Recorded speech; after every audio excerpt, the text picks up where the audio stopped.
OK, on va commencer. Bonjour tout le monde, bienvenue à la quatrième soirée de clinique de flag football. Aujourd'hui, ce soir, c'est un petit spécial. En fait, on a deux spéciaux. On a un spécial défensif, mais on a surtout un spécial années 70 parce que nos deux présentateurs, on peut les considérer comme des vieux de la vieille.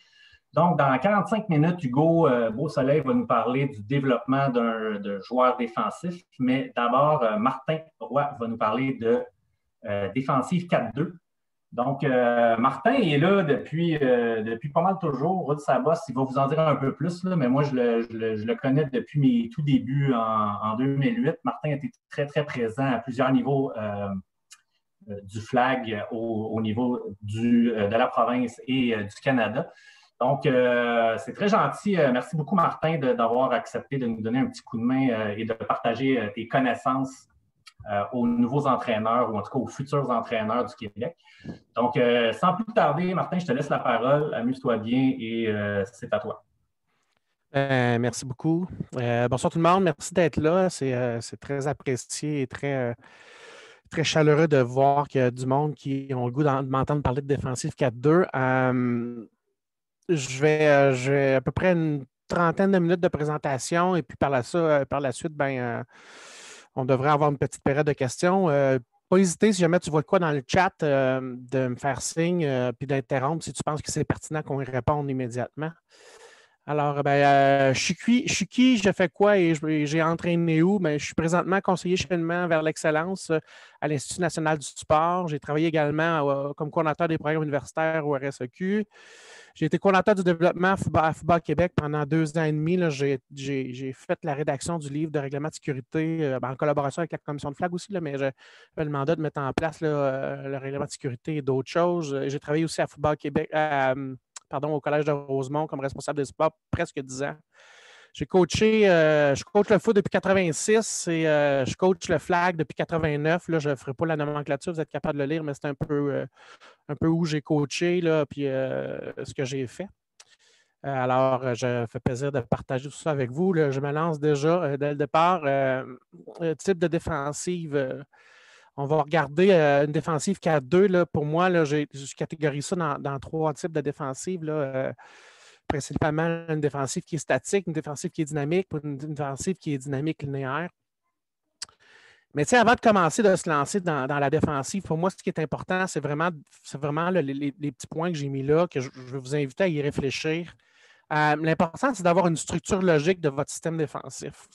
Pour moi, il n'y a pas de mauvaise défensive, j'ai juste une mauvaise structure. Il y a tellement de manières de faire les choses que ce n'est pas vraiment important à partir du moment de ce que tu fais, que tu respectes une certaine logique que tu mets en place, puis que ça s'imbrique, puis que ça se déploie facilement. L'autre chose qui est excessivement importante pour moi aussi, c'est de connaître son personnel pour faire un choix de défensive.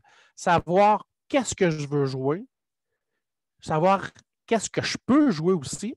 Hein? On ne jouera pas nécessairement la même chose avec une petite équipe de Benjamin féminin versus une équipe de seniors masculins ou féminins à un niveau plus élevé. Puis c'est aussi de faire cet amalgame-là aussi. C'est bien capable de geler tout ça ensemble, c'est-à-dire qu'est-ce que je peux jouer, qu'est-ce que je veux jouer, puis avec quel personnel que j'ai pour être capable de jouer ça. Fait que pour moi, c'est vraiment la base. On va parler de défensive 4-2 aujourd'hui, mais pour moi, c'est vraiment la base. Peu importe ce que tu vas faire en défensive, mais en passant, ça, pour moi, ce slide-là, ça s'applique aussi à l'attaque. Il faut que tu aies une structure, il faut que tu saches qu'est-ce que tu veux faire, où tu veux aller, puis comment tu veux y arriver. Allons-y très rapidement. Le type de défensive statique. Là, j'ai une image ici. Là, en passant, merci à Alex Desjardins là, qui m'a fourni un petit peu de tape et quelques images que j'ai sorties de là. Défensive qui présente sa formation, son front et qui ne bouge pas avant la mise en jeu du ballon. Défensive statique dynamique. Défensive qui présente sa formation, son front et qui bouge avant ou pendant la mise au jeu du ballon. Il y aura une permutation des joueurs et un changement de responsabilité. On le voit un petit peu avec les flèches que j'ai mises sur la même photo qu'avant.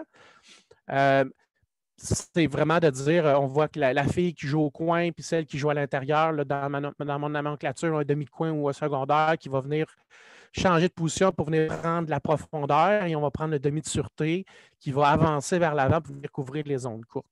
On peut défensive 4-2, mais là, si vous regardez et on fait le map, bien là, on s'en va vers une défensive 3-3. Je voulais juste vous montrer là, qu'il y avait une possibilité d'être capable de bouger adéquatement en faisant nos déplacements.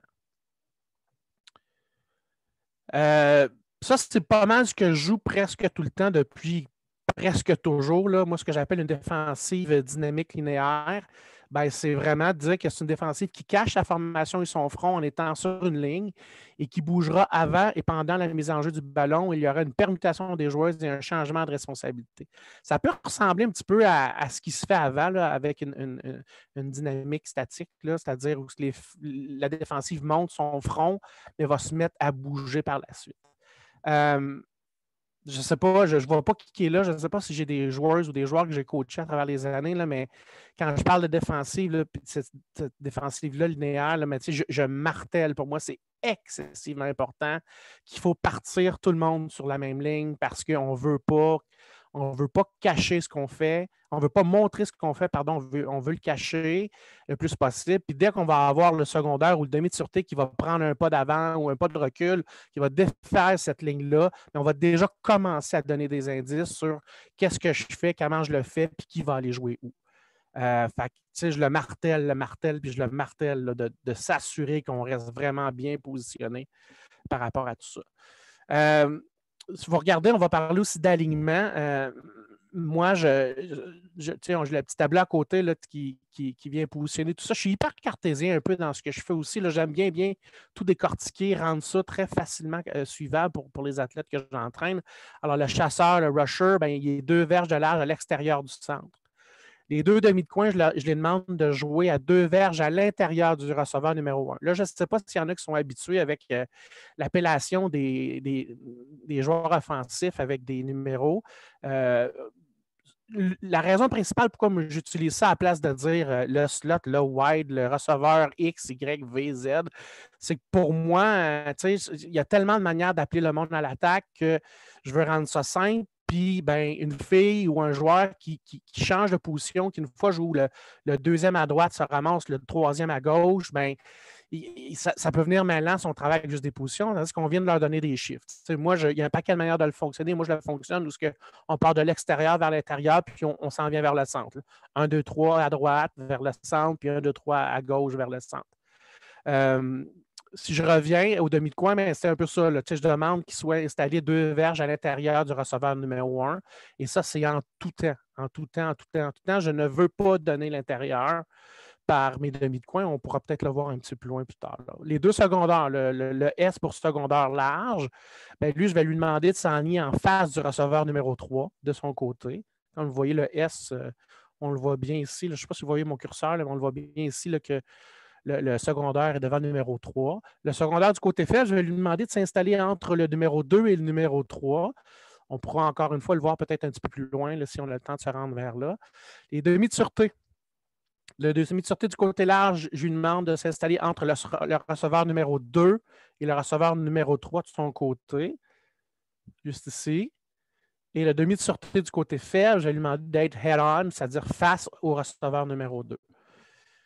Encore une fois, de la même manière où je suis très insistant sur l'alignement défensif des filles en défensive, qu'on soit sur une belle ligne, bien, je vais avoir la même chose aussi au niveau du positionnement des filles en défense dès le départ, et ça, peu importe le déploiement de la défensive. Là. Pour moi, qu'on fasse une 4-2, qu'on fasse un 5-1, un 2-4, un 3-3, peu importe, bien, on veut vraiment que les deux aspects, l'alignement des 7 joueurs, des 6 joueurs, parce qu'évidemment, le rusher est plus vers l'avant, et le positionnement des 6 joueurs est vraiment toujours la même.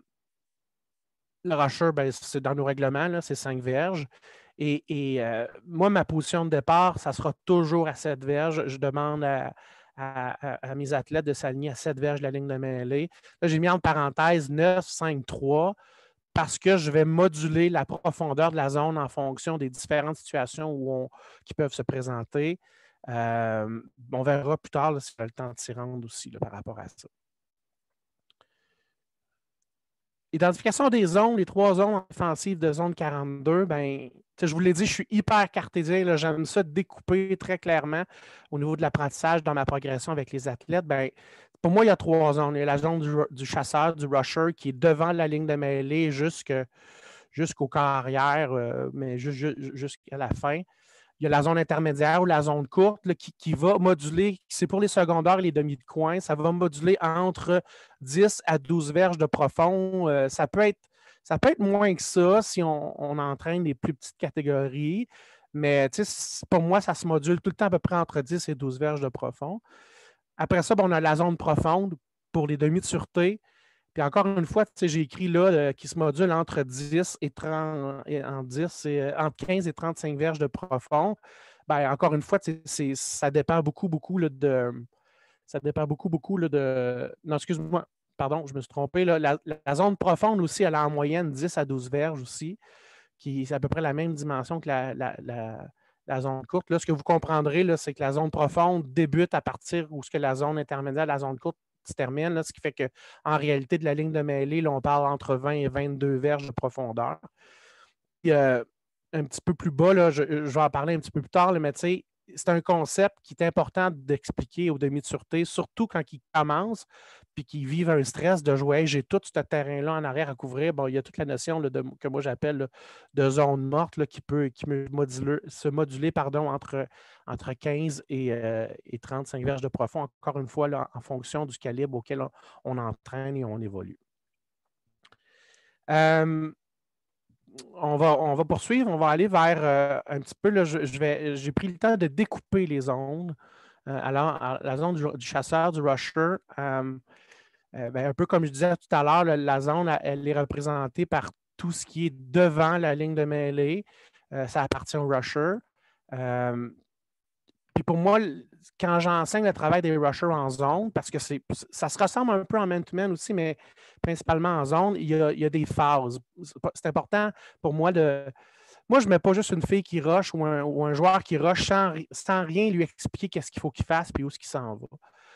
Pour moi, il y a comme 3 phases quand tu rushes. Tu as ta phase d'accélération qui représente environ plus ou moins les 7 premières verges.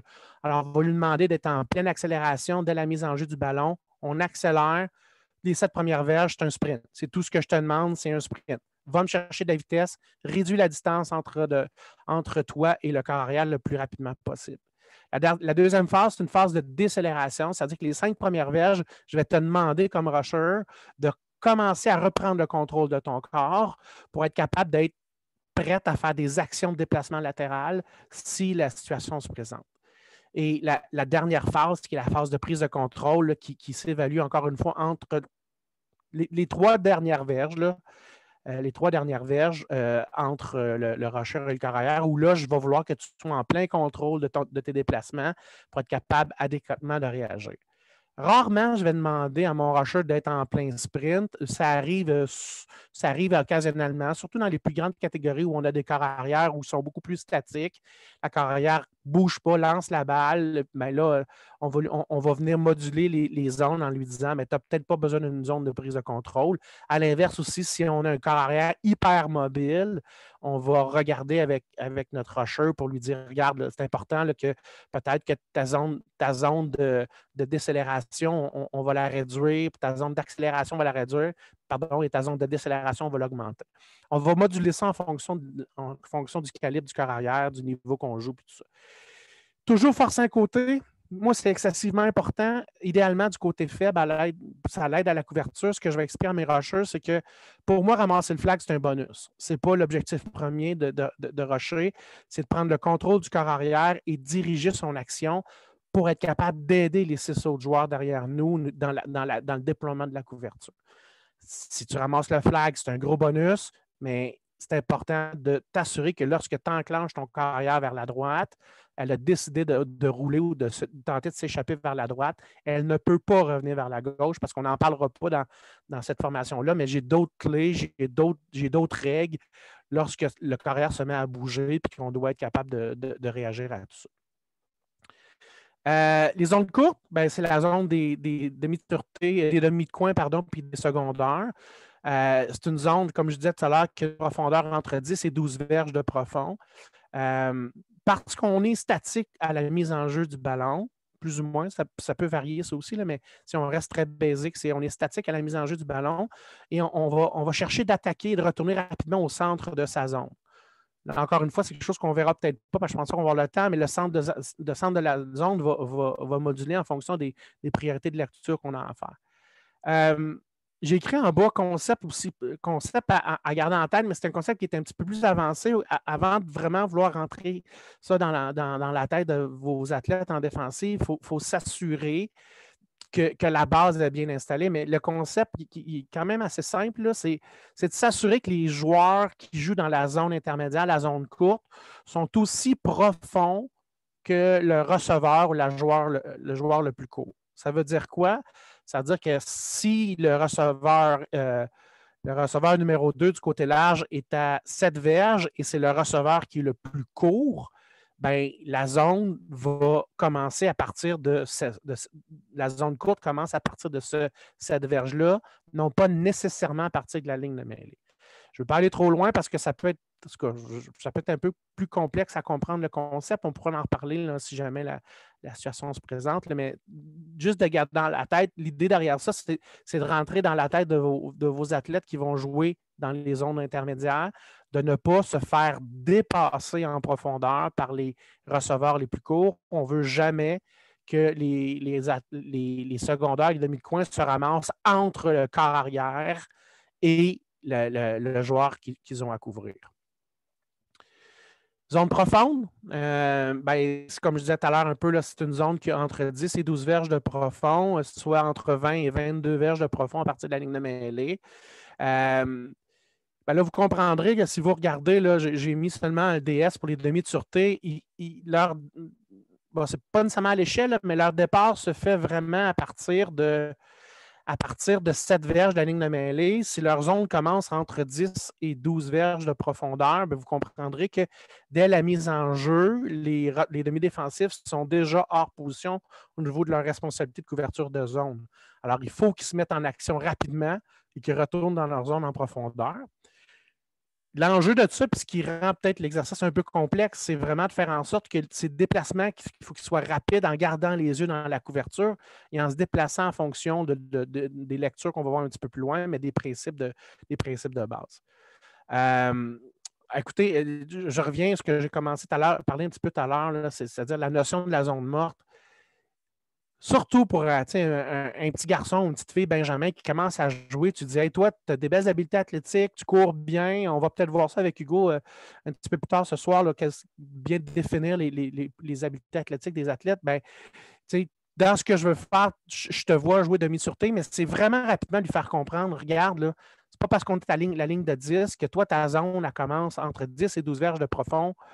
Entre dans une dizaine de verges de la ligne de mêlée que tu as tout à couvrir jusqu'au fond de la zone. Tu n'as pas 90 verges de profondeur à couvrir. Il y a dans ça des espaces de zone morte en profondeur, mais aussi en largeur. Puis là, ce concept-là de zone morte, ça va moduler en fonction du calibre, puis du bras du corps arrière, puis des gars, des filles, l'expérience, puis l'expertise des différents joueurs. Moi, j'ai rentré ce concept-là parce qu'à un moment donné, je voyais que j'avais des demi de sûreté qui avaient peur, qui prenaient beaucoup trop de profondeur trop rapidement sous le prétexte de dire je ne veux pas me faire battre deep, je ne veux pas me faire battre deep, je ne veux pas me faire battre deep.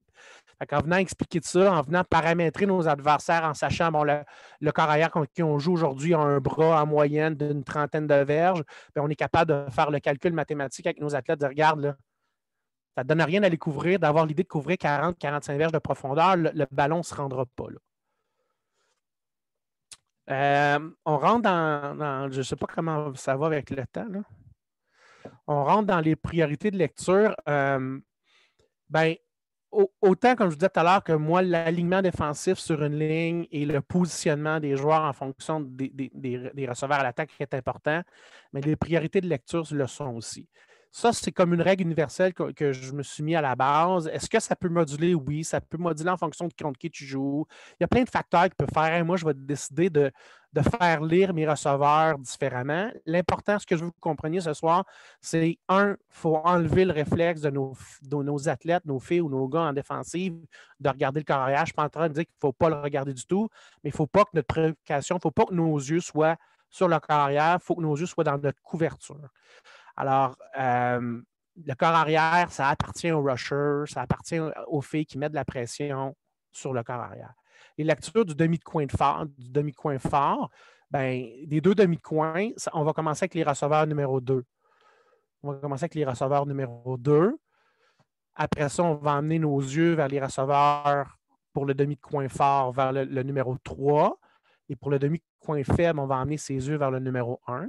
Un concept que je mets en place aussi, c'est qu'on va demander de couvrir ta lecture secondaire avec ton corps, mais ta lecture primaire avec tes yeux. De là où on demande l'alignement des athlètes. Alors, si on prend l'exemple du demi-coin côté fort, ici, je ne sais pas si vous le voyez ici, là, ben, on va demander de couvrir sa lecture avec ses yeux et l'autre avec son corps. Et demi-coin du côté fort, ben, on va lui demander de couvrir le numéro 1. Mais du côté faible, vous voyez, le numéro 1 est déjà dans sa deuxième lecture. Pourquoi? Parce que. Oups, je suis allé trop vite. Parce qu'il n'y a pas une troisième lecture. Il y a différentes raisons. Rares sont les centres offensifs, malheureusement. Pour moi, c'est un avantage en défensive, mais si tu arrives, trouve le moyen d'avoir un centre offensif qui est capable de menacer en profondeur. Puis on a un animateur ce soir, pas moi, mais celui qui nous a parlé en premier, qui jouait centre offensif, qui avait ces habiletés-là d'aller faire de la réception de passe en profondeur. C'est un gros avantage. Le demi-de-coin du côté faible, numéro 1, on va lui demander d'accompagner en profondeur son receveur, le receveur numéro 1, s'il se déclare pour s'en aller en profondeur. Les secondaires, ben, les lectures vont être un petit peu semblables. L'idée derrière ça, c'est que moi, je veux que les secondaires aillent faire leur lecture sur des menaces qu'ils ne voient pas à la base. Alors, on va demander aux deux secondaires, d'aller lire à leur opposé. Le premier joueur à l'extérieur du centre, à leur opposé. Alors, le secondaire du côté fort ici, je lui demande de débuter ses lectures avec le numéro 2. Même chose avec le secondaire du côté faible, je lui demande de faire sa lecture avec le numéro 3, parce que c'est un joueur qu'on ne voit pas. Et il est d'une zone extérieure à la note et qui pourrait être appelé à s'en venir dans la note. Alors, si on ne le voit pas, ben moi, je veux qu'on commence nos lectures par qu'est-ce qui peut être menaçant qu'on ne voit pas. Rarement, je vais demander à mes athlètes de venir couvrir devant parce qu'ils sont devant. Hein, ils devraient être capables de le voir dès le départ. Ils vont amener leurs yeux une fois une première lecture vers le numéro 3. Ça veut dire les deux, ça va être le numéro 3 qui joue à la position de centre. Pour après ça, terminer vers les numéro 2 pour le secondaire qui joue du côté faible et le numéro 3 pour le secondaire qui joue du côté fort. Un petit peu plus bas, ici, on voit appeler les changements de zone. Je n'ai pas parlé sur la diapositive auparavant. J'en parle là aussi très rapidement. C'est d'habituer vos athlètes que lorsqu'ils ont un joueur qui est souvent leur lecture, leur deuxième lecture parce qu'elle est devant, à traverser sa zone et s'en aller vers la zone d'une coéquipière ou d'un coéquipier, c'est vraiment de l'annoncer pour aider la dynamique de son partenaire. Alors, je vais demander au secondaire du côté fort que s'il rentre à l'intérieur, je vais lui demander de crier « in ». S'il s'en va vers l'extérieur, je vais lui demander de crier « out », vraiment pour aider à la communication, pour s'assurer qu'on essaie de laisser le moins de choses libres le plus rapidement. Un concept que, vous voyez, la flèche blanche qui s'est ajoutée, en plus de faire les lectures, ces lectures-là doivent se faire en déplacement parce que moi, un concept pour les secondaires, et c'est la même chose qu'on va voir un petit peu plus tard pour les demi de sûreté, c'est que moi, je vais essayer de congestionner, là, encore une fois, ça dépend du calibre, là, mais entre 10 et 15 verges à droite et à gauche du centre, là, je veux congestionner tout ce qui est ça. Tout ce qui est devant le corps arrière, je veux rendre l'exercice difficile à compléter la balle parce que c'est quelque chose qui est plus naturel pour un corps arrière de venir lancer devant soi-même. Alors, en venant congestionner, c'est-à-dire en demandant au secondaire, en plus de faire ses lectures, c'est d'avoir une action de déplacement vers le centre pour congestionner le centre, mais on vient rendre l'exercice plus difficile au corps arrière. Martin? Oui. Il reste à peu près 15 minutes. Il y a 2 questions dans le chat. Je ne sais pas si tu voudrais qu'on les réponde maintenant ou attendre à la fin. Vas-y. Parfait. Donc, François demandait tantôt dans ton alignement, quand tu parlais d'alignement, est-ce que ton alignement change si tu affrontes une ISO, une attaque avec 4 receveurs d'un côté? Donc, Ça ton va 1, 2, 3, 3, 2, 1. Ça va dépendre. Ça va dépendre quel genre d'ISO. Là, ceux qui ont suivi la formation là, de François, là, la première, là, je ne me souviens plus quelle journée, là, François nous parlait d'un alignement, d'un débalancé collé ou d'un débalancé large. Lorsqu'on va avoir un débalancé large, on va changer l'alignement un peu. Encore là, ça va dépendre contre qui on joue, ça dépend des menaces et des habitats athlétiques de l'autre bord, mais oui, pour un débalancé collé, large, j'ai tendance à ne pas bouger en expliquant le concept que c'est le même nombre de joueurs qui sont collés, c'est juste qu'ils sont positionnés différemment. Il y a une autre question de Roy qui demande puis peut-être tu traites ça après, là, mais comment tu choisis tes athlètes en fonction de la position à jouer? Puis voilà, je ne sais pas si tu traites ça après. Là. On pourra peut-être le traiter après parce que je ne l'ai pas exposé, mais si on a du temps, je pourrais en parler par la suite, là, mais voilà. Parfait. Puis Elisabeth, il y a 2 questions. Elisabeth, soit tu peux les taper dans le chat, je les poserai tantôt, ou sinon je t'ouvrirai le micro après. Donc, on peut continuer à Martin, c'est bon. Voilà. Écoutez, pour les demi de sûreté, c'est un peu le même principe que les 3 autres positions, c'est-à-dire qu'on va leur demander de lire le numéro 3. Le demi de sûreté du côté fait, je vais demander de lire le numéro 3 pour différentes raisons. On n'a pas le temps d'aller vers là, mais principalement parce que c'est pour moi l'un des joueurs les plus difficiles à couvrir par le fait qu'elle est à l'intérieur et elle est capable de jouer un petit peu partout. Le demi de sûreté du côté large va couvrir le numéro 3 aussi. Par la suite, ils vont amener leurs yeux vers le numéro 2 pour, par la suite, aller amener leurs yeux vers le numéro 1 pour le demi de sûreté et le numéro 3 pour le côté faible. Pourquoi? Rappelez-vous, moi, en 4-2 côté faible, là, je donne un scoop, mais je vous dis tout de suite, je ne fais pas tout le temps ça. Je demande toujours au demi de coin du côté faible d'appuyer en profondeur si son numéro 1 s'en va en profondeur parce que je vais demander au demi de sûreté de faire quoi? De venir glisser dans le centre. Alors, je ne peux pas demander au demi de sûreté de glisser dans le centre pour venir congestionner la position centrale ici et en même temps lui demander de venir couvrir le numéro 1. C'est physiquement impossible d'avoir une action vers la gauche dans l'image qu'on a là et de réouvrir par la suite, d'aller vers la droite. C'est pour ça qu'on demande au demi-coin en profondeur d'aller prendre de la profondeur avec le numéro 1. Oui, ça crée des ouvertures, mais à un moment donné, dans une formation 2.0 en 42, on pourra peut-être voir comment est-ce qu'on peut jouer avec ça. Au niveau des couvertures, je l'ai vu pas mal tout, ce que je fais et de la manière que je le fais. Je voulais aussi prendre le temps de regarder avec vous comment travailler le corps arrière versus le rusher. Moi, il n'y a rien qui m'horripile le plus. Puis je vous dis, ceux que j'ai coachés, s'il y en a qui sont là, vont s'en souvenir. Je martèle énormément. S'ils décident de faire une action croisée corps arrière demi, moi, je vais aller neutraliser le jeu derrière le plus rapidement possible. Je ne veux pas donner du temps au corps arrière et au demi de venir briser la dynamique qu'on veut essayer de faire en défensive. Alors, je le joue différemment que plusieurs personnes le jouent. Je vais prendre le temps de vous l'expliquer pourquoi je le joue de même. Alors, quand ça part, ce que je veux, dès qu'on a une action carrière-demi, c'est-à-dire le carrière qui roule vers le demi. Là, présentement, le demi, pour la bien des choses, je l'ai placé dans le champ arrière avec le carrière, mais il peut partir sur la ligne, peu importe le côté. Dès qu'il y a une action croisée carrière-demi, je demande automatiquement à mes secondaires d'annuler leurs responsabilités qu'ils doivent avoir et de venir mettre de la pression.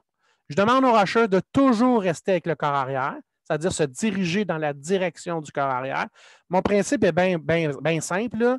Dans ma tête à moi, là, si on sort la balle de la main du corps arrière, on la met dans la main du demi, moi, j'ai un avantage de gagner parce que je dis tout le temps, si le demi était meilleur que le corps arrière, il ne jouerait pas demi, il jouerait corps arrière.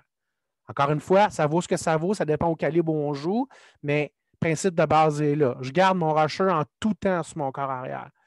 Et je vais demander à mon secondaire à l'opposé du demi de monter.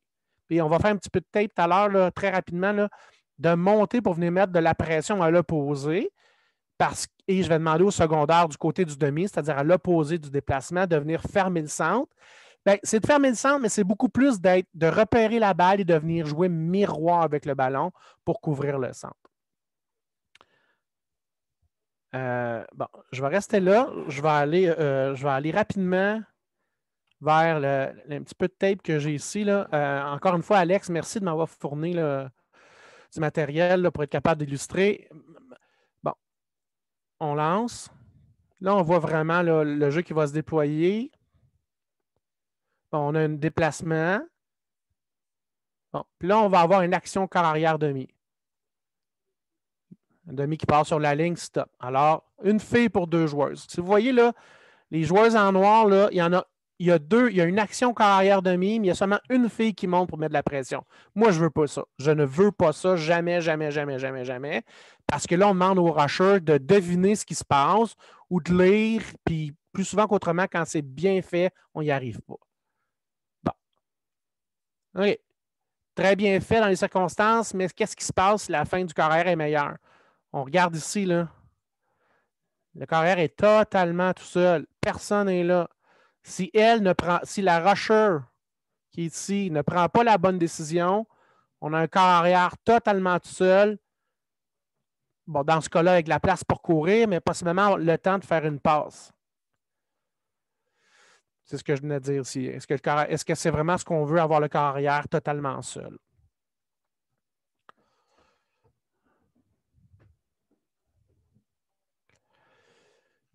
Prochain clip. On va le laisser rouler. Je ne sais pas si vous reconnaissez quelqu'un en bas. Prochain clip. Quand je vous dis qu'il y a différentes manières de venir couvrir le corps arrière, bien, ça, c'en est un qui est correct. Ce n'est pas ce que moi je fais, mais c'est correct aussi. Là. Fait que là, on vient d'identifier, là, avant que le jeu parte, qu'il y a une action corps arrière demi. Le jeu part. OK? La fille qui joue dans le centre ici, là, c'est pour moi, dans mon jargon, c'est une secondaire. Là. Elle est, pour moi, là, dans ce que je fais, elle est déjà en retard. Là. Elle est flat-foot, elle ne bouge pas, le corps arrière est en train de prendre possession du ballon, le demi est en train de faire son action de croisée. Pour moi, elle est en retard. Ce qu'on veut, un peu ça, c'est que les deux montent. Mais on veut qu'ils montent plus vite. Elle ici, là, c'est la rusher. Puis elle ici, c'est le secondaire. Là. Mais ils sont immobiles quand la balle est mise en jeu. On est en retard. Le jeu part. Boum. La preuve, pourquoi moi je ne veux pas faire ça, que je demande au secondaire à l'opposé du demi de montée, c'est en faisant ça, on vient, comme je le dis ici, là, le secondaire est hors position parce qu'il est rendu là vers l'extérieur et on vient de libérer. Oups, c'est ma montre qui me dit que je l'ai assez faite. On vient de libérer le centre. Là. On ne veut pas ça. Puis ce qu'on veut encore moins, c'est exactement ce que je viens de vous dire là. Là. On a une fille tout seul. C'est trop gros, ça, là, mais tout seul en plein centre. Et là, on est obligé de descendre. C'est correct, elle n'a pas de responsabilité, elle n'avait personne à couvrir. On est obligé de descendre un demi de sûreté pour venir prendre le jeu en retard et minimiser le gain. Voilà. C'est ce que je voulais vous montrer. Je termine en disant, pour me rejoindre, Facebook Messenger ou j'ai mon adresse courriel, vous pouvez la prendre en note, puis m'écrire. Puis si des questions, ça va me faire plaisir d'y répondre. J'espère que j'ai pu vous donner un coup de main. Merci de votre participation, puis bonne saison en espérant qu'on en ait une. Voilà. Excellent. Merci, Martin. Donc, on peut, si vous avez d'autres questions, en fait, n'hésitez pas. Là, on a un petit 5-7 minutes pour ça. Donc, je vais reprendre la question de Roy qui demandait comment tu vas choisir tes athlètes selon les positions de ta défensive. Qu'est-ce que tu vas chercher comme qualité athlétique pour jouer les différentes positions? C'est certain que la base, le flag, c'est un sport de vitesse. Fait que, on ne s'en cache pas, là, ça prend des athlètes qui sont capables de se déplacer rapidement dans l'espace. Pour moi, les deux athlètes, les deux secondaires, ça me prend du monde qui n'ont pas peur de jouer dans le trafic. Ils peuvent être un peu moins rapides, mais ils doivent avoir un bel instinct et une très belle discipline de lecture. Il faut qu'ils soient capables d'être patients, laisser juste développer puis bien faire leur lecture. Les demi de coin, ben, c'est un peu copié au football contact. Moi, ça me prend idéalement plus grand possible et plus athlétique possible, capable d'avoir une belle capacité de couverture en man-to-man parce qu'il y a beaucoup de couverture en individuel avec le demi de coin du côté faible. Mais tu sais, je vous le dis, là, c'est la base. Je ne joue pas tout le temps ça. Des fois, ça va être le demi de coin du côté fort, mais on va shifter les responsabilités. Puis pour moi, les safety, ben, c'est du monde qui sont aussi athlétiques que les demi de coin, mais qui ont besoin pour moi d'une grande capacité de concentration, de compréhension, de lecture et de patience. C'est facile d'avoir un demi de sûreté qui est vite, qui va prendre profondeur, puis qui ne fera pas le travail. D'avoir quelqu'un qui a confiance en ses habiletés, bien coaché, d'être capable de suivre le jeu pour être aussi profond que la menace, elle est, c'est des habiletés. Pour moi, c'est vite la base. Puis rapidement sur le rusher, moi, plus vite que t'es, mieux que c'est. Mais j'ai déjà eu le plaisir d'entraîner des rushers qui n'étaient pas si rapides que ça, mais qui réussissaient à faire un bon travail parce qu'ils étaient intelligents, disciplinés, puis qui maîtrisaient l'art de rusher. Excellent. Merci, merci Martin. Il y a Elisabeth qui avait 2 questions. Elisabeth, je t'ai demandé d'ouvrir ton micro. Hein, ça va peut-être mieux. C'est parfait comme ça. Tu peux y aller, Elisabeth. Est-ce que vous m'entendez? Oui, ça va. Good, yes. Écoute, il y en a une que tu as répondu après, fait que c'est parfait. L'autre, c'est juste en défensive dynamique linéaire, dans le fond, tu parlais de mettre ton corner à l'intérieur de ton joueur, dans le fond, du numéro 1. Mais dans le fond, peux-tu m'expliquer un peu l'avantage de ça? Parce que moi, je vois ça comme une perte de terrain, là, surtout, mettons, à ISO, où tu es le dernier joueur à l'extérieur, comme toujours en retard dès qu'il y a une cote à l'extérieur. Ça rentre un peu dans le principe que je vous disais tout à l'heure, que moi, je veux congestionner le centre. Pour moi, toute action, tout tracé de passe qui reviennent vers l'enseigne, c'est des tracés qui sont beaucoup plus faciles à compléter pour la grande majorité des corps arrière, et ça, à partir à peu près n'importe quel calibre. Je les fais jouer en dedans parce que je veux vraiment congestionner le centre, tout ce qui est court, mais c'est certain que ça va dépendre. C'est certain que de jouer à l'intérieur comme ça, il y a un travail de jeu de pied à faire avec les demi de coin parce qu'ils vont être appelés à ouvrir vers l'extérieur pour aller couvrir. Fait que, pour moi, tout est méché à l'intérieur d'un principe, mais la base de tout ça, c'est que je veux fermer le centre. Je veux congestionner. Si j'ai pour me faire battre, pour moi, un in d'un receveur numéro 1 est plus facile à compléter pour un corps arrière qu'un out du côté large du terrain aussi. Même du côté faible. C'est une passe qui est plus longue, qui va flotter plus longtemps. Un bon corner avec des belles habiletés, un bon positionnement, va être capable de réagir à la balle. J'ai vu fréquemment mes corners voler des balles sur des outs en ayant joué à l'intérieur. Oui, parfait, merci. Moi, j'aurais une petite question. En fait, ce n'est pas de moi, mais mardi dernier, donc dans ma clinique à moi, si je me souviens bien, c'est Coralie qui m'avait posé la question dans quelles circonstances ou pourquoi tu voudrais privilégier une défensive 4-2, donc à 2 demi de sûreté, plutôt que, par exemple, la 5-1 avec une demi de sûreté au centre et les corners qui appuient sur les tracés verticaux des wides. Est-ce qu'il y a une raison pour laquelle on pourrait privilégier de la 4-2 par rapport à une 5-1 traditionnelle? C'est une bonne question, puis elle est difficile à répondre. Pour moi, elle est difficile à répondre, parce que là, je vais donner un secret. Là. Dans différentes variantes, là, je vais jouer tout près de 70 à 75 du 42. Pour moi, c'est ma défensive de base. Mais tu sais, un petit peu plus tôt dans la présentation, vous avez vu, j'ai mis des chiffres entre parenthèses. Hey, on la part à 7, nous autres, mais moi, des fois, je la pars à 3. Là. Moi, des fois, je ne ferai pas de man-to-man, je vais faire de la 4-2 à 3 verges. Fait que, quand est-ce qu'on joue une 4-2? Ben, le principe de base, c'est de dire ben, je joue une 4-2 quand j'ai la. Si on y va avec une 42 statique puis on ne bouge pas trop, ben, je veux 4 filles ou 4 athlètes en avant parce que je m'attends la situation de jeu, la position sur le terrain, je m'attends à ce que les passes soient prioritairement complétées dans cette zone-là. On peut flipper ça en 2-4. Moi, je joue beaucoup de 4-2. Je vais moduler la profondeur. Je vais moduler les assignations. On n'en a pas parlé, mais là, jouer linéaire et toujours dropper les mêmes athlètes, c'est la même affaire que jouer statique. L'avantage que tu as, c'est que si quand tu affrontes des équipes un peu moins aguerries, à place de prendre 2 jeux pour savoir qui joue en arrière, bien, ça va peut-être en prendre 3, 4, 5, 6, mais là, ils vont savoir qui va jouer en arrière. En partant sur une ligne, on est capable de venir dire hey, ce coup-là, là, je vais garder mon safety en avant, je vais dropper mon secondaire. Ou je vais dropper mon corner, puis je vais kicker mon secondaire vers le flat. Fait que la prémisse de base, si on va avec une statique, ben, je joue du 4-2 parce qu'on est 2e et 5, on est 3e et court, Mais moi, j'ai déjà joué du 4-2 j'ai déjà joué du 4-2 avec 3e et 15, 3e et 20. Ça dépend comment tu le joues, ça dépend les règles que tu mets en place et les actions que tu demandes à tes athlètes. Je ne sais pas si je réponds à Coralie ou je la maille plus, je ne sais pas. Je ne sais pas. Non, c'est bon. Excellent. Excellent. Donc, merci. Ben, écoute, merci beaucoup, Martin, pour ton temps et ta présentation très, très instructive.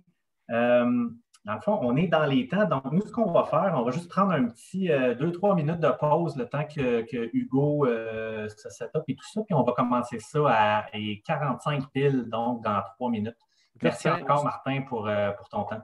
Tu me donnes juste 2 petites secondes, je la répète, là, ça a passé vite, là, mais vous pouvez me rejoindre sur Facebook, vous pouvez me rejoindre par courriel. Vous avez des compléments d'information, vous avez le goût d'en jaser, je suis un livre ouvert. Ça va me faire plaisir. Si vous ne le faites pas, si vous autres les payez, ça va me faire plaisir de partager ce que je suis capable de partager avec vous. Je n'ai pas l'habitude de cacher grand-chose. Merci encore de l'opportunité. Merci à toi, puis on commence dans 2 minutes, tout le monde. Merci d'être là.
On me voit bien, François? C'est correct, papa?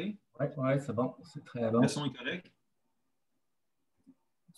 Oui, moi, je t'entends bien, oui. OK. Je viens de fermer ta caméra, Martin, juste au cas. Pose pas c'est pas à cause de ta barbe, inquiète-toi pas. Dans le fond, juste le temps qu'Hugo se prépare, je peux peut-être juste dire, si vous avez bien suivi, mardi, moi, quand je parlais de communication, puis je parlais de se passer l'information, je disais que moi, ce que moi, je demande de faire, mon ordre de lecture pour un demi-coin, ben, ce n'est pas le même que celui que Martin demande à ses joueurs. Puis ça, je vous ai dit ça si vous étiez là à la première clinique vendredi dernier. On a tous chacun nos façons de faire, puis Martin l'a dit d'emblée, il n'y a pas une façon de jouer au flag, il n'y a pas une façon d'avoir une défense, il n'y a pas un système défensif, un seul. Parce que s'il y en avait un, ça marchait tout le temps, mais tout le monde ferait la même chose. Donc, c'est pour ça que je vous dis, venez chercher l'information qui est pertinente pour vous. Vous avez différents points de vue. Puis moi, je ne trouve pas que ce que Martin demande à ses joueurs, c'est mauvais. Moi, j'ai une autre façon de voir ça. Je demande une autre façon de faire à mes joueurs à moi. Puis c'est correct. Puis c'est le fun aussi pour les joueurs parce que quand les joueurs ont toujours le même coach, bien, ils voient juste un aspect de la game. Alors que ben, quand on a la chance de voir différents systèmes, ben, ça aide un peu à la compréhension dans la mesure où la structure se tient. C'est ça l'important, c'est ça que Martin disait en entrée de jeu. Là. Si la structure se tient, après ça, ben, on peut avoir des alignements différents, on peut avoir des lectures différentes, on peut avoir un positionnement différent en profondeur. Donc, c'est pour ça que je vous invite à la fin, quand on va avoir terminé avec nos cliniques, ben justement de faire le tri dans tout ça puis de prendre l'information qui vous convient, avec laquelle vous êtes confortable. On va tout de suite enchaîner donc avec Hugo Beausoleil qui va encore nous parler de défensive, mais au lieu de parler de défensive collective, là, on va parler d'un joueur défensif. Donc, comment on va réussir à développer un joueur, à lui donner les qualités, puis en fait, à cibler les qualités qu'on veut, puis à l'aider dans son développement pour que lui-même devienne, dans la collectivité, lui-même soit un facteur. Hugo, dans le fond, je l'ai connu depuis, en fait, en 2003, on a commencé on jouait un contre l'autre au touch football dans une ligue défunte. Et de fil en aiguille, on a finalement joué ensemble. Hugo était carrière longtemps, je snappais pour lui, comme Martin l'a dit. Puis depuis ce temps-là, ben, Hugo, en fait, est impliqué dans le coaching dans plusieurs sports. Là. Il pourra élaborer un petit peu là-dessus s'il le désire. Mais dans le fond, Hugo, je te remercie vraiment beaucoup de participer à l'initiative, de prendre le temps d'exposer un aspect qu'on aborde rarement là, par rapport à un seul joueur, donc aux qualités qu'on veut. Puis moi, je parlais mardi dans ma clinique à moi, je parlais un petit peu de l'aspect théâtral de la défense, puis en disant probablement que tu allais un peu élaborer là-dessus. Je trouve ça très pertinent d'aborder le sujet. Puis ça, on peut commencer ça quand même assez tôt là, dans le développement.